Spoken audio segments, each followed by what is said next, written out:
2 kilo যাওয়ার পরে যে আমার মানে দৃষ্টি আকর্ষণ করছি যে কি পরিস্থিতি ওটা দেখবো, যে খাতটা ওটার দিকে লুক দিচ্ছি আমি, লাশ নাই মানে আমার মানে হঠাৎ করে আমার শরীরের মানে গাম মানে অস্থিরতাটা আজ কোথায় গেল।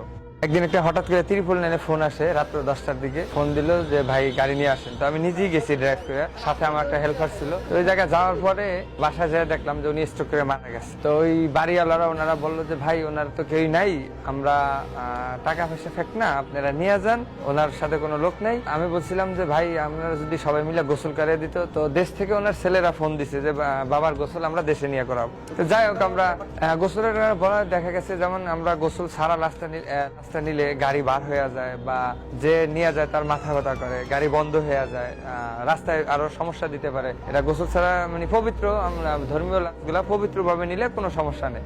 হ্যাঁ, এটা আমরা সবসময় আগে বলি যে ভাই গোসল করাবেন কি না, বা তো যাই হোক ওনারা কোনো